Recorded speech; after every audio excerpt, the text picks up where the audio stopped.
সকলকে জয় যিশু। যোহন রচিত মঙ্গল সমাচার 16 অধ্যায় 24 পদে আমরা পড়ি, এই পর্যন্ত তোমরা আমার নামে কিছু যাচনা করনি, যাচনা করো তোমরা পাবেই, যেন তোমাদের আনন্দ পূর্ণ হতে পারে। প্রভু যিশু তার বাণীতে বলছেন আমাদের আনন্দ যেন পূর্ণ হয়। কি করে সেই আনন্দ পূর্ণ হবে? তিনি বলছেন তোমরা আমার নামে যাচনা করো। আমরা যদি সত্যি প্রভু যিশুর নামে তার বাণীতে বিশ্বাস করি, তাকে ভক্তি ভরা অন্তরে ডাকি, তিনি নিশ্চয় আমাদের ডাকে সাড়া দেবেন এবং আমরা আমাদের প্রার্থনা তিনি শুনবেন এবং আমাদের তিনি আনন্দিত করবেন এবং আমরাও তার বাণীতে আনন্দিত হব, কারণ তিনি আমাদের সঙ্গে আছেন। তিনি সর্বদাই আমাদের সান্ত্বনা দেন তার বাণীর মাধ্যমে। মতিরচিত মঙ্গল সমাচার 6 অধ্যায় 33 পদে তিনি বলছেন তোমরা বরং প্রথমে তার রাজ্য ও তার ধর্মময়তার অন্বেষণ করো, তাহলে ওই সব কিছুই তোমাদের দেয়া হবে।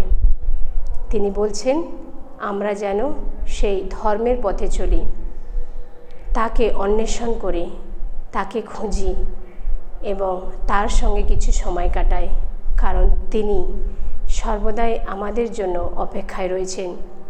তিনি যদিও জানেন আমাদের কি প্রয়োজন, আমাদের কি দরকার, তবুও পিতা তিনি চান আমরা তার সন্তানেরা যেন তাকে বলি, তার সঙ্গে কথা বলি, তার সঙ্গে সময় কাটাই এবং তার সঙ্গে কথোপকথন করি। তবেই তো তিনি আমাদের সঙ্গে একইভাবে সেই সম্পর্ক গড়ে তুলতে পারবেন, পিতা এবং সন্তানের। মতিরচিত মঙ্গল সমাচার 7 অধ্যায় 8 পদে তিনি আবার বলছেন কেননা যে যাচনা করে সে পায়, আর যে খোঁজে সে খুঁজে পায়, আর যে ঘা দেয় তার জন্য দরজা খুলে দেওয়া হয়। আমরা কি সত্যি ভক্তি ভরা মন নিয়ে, বিশ্বাস নিয়ে আমাদের অন্তরে আমরা প্রভু যিশুকে ডাকি, তিনি নিশ্চয়ই আমাদের ডাকে সাড়া দেবেন। তিনি তো অপেক্ষায় রয়েছেন, তিনি আমাদের পিতা, মাতা, বন্ধু, ভাই। তাই তিনি চান আমরা যেন তাকে ভক্তি ভরা, বিশ্বাস ভরা মন নিয়ে তাকে ডাকি। জীবনে আমরা যা কিছু যাচনা করি নিশ্চয়ই তিনি একদিন না একদিন পূরণ করবেন, কিন্তু শুধু তিনি চান আমরা যেন তাকেই অনুসরণ করে, তাকেই বিশ্বাস করে এবং তারই পথে চলি। প্রলোভন আমাদের জীবনে আসবেই, কারণ আমরা রক্তে মাংসে গড়া মানুষ। প্রভু যীশু খ্রিস্ট স্বয়ং প্রলোভনে পড়েছিলেন, শয়তান তাকে প্রলোভন দেখিয়েছিলেন, কিন্তু তিনি সেই শয়তানের প্রলোভনে পা দেননি। তিনি তার পিতার উপর বিশ্বাস রেখে তিনি তার কাজ করেছিলেন এবং আমাদের পাপ থেকে উদ্ধারের জন্য তাকে ক্রুশমৃত্যু বরণ করতে হলো, কারণ তিনি আমাদের ভালোবেসেছেন।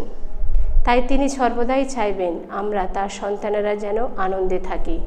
তাই আনন্দে থাকতে গেলে তারই অনুসরণ করতে হবে, তারই বাণী পড়তে হবে এবং ধ্যান করতে হবে আমাদের জীবনে তিনি কি বলতে চান, এবং আমরা যেন ভালো করে শুনতে পারি তিনি আমাদের কি উপদেশ দিতে চান বা কি সান্ত্বনা দিতে চান তার বাণীর মাধ্যমে।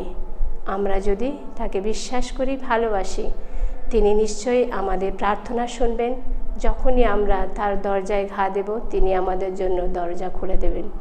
তাই আসুন ভক্তিভরা মন নিয়ে তার বাণী শুনি, তার বাণীতে বিশ্বাস করি এবং আমাদের যা কিছু প্রয়োজন, যাচনা, তা আমরা তার কাছে নিবেদন করি। তিনি আমাদের ডাকে সাড়া দেবেন, এই আশা নিয়ে প্রভু যিশুর বাণী আমরা যেন মন দিয়ে শুনি। জয় যিশু সকলকে।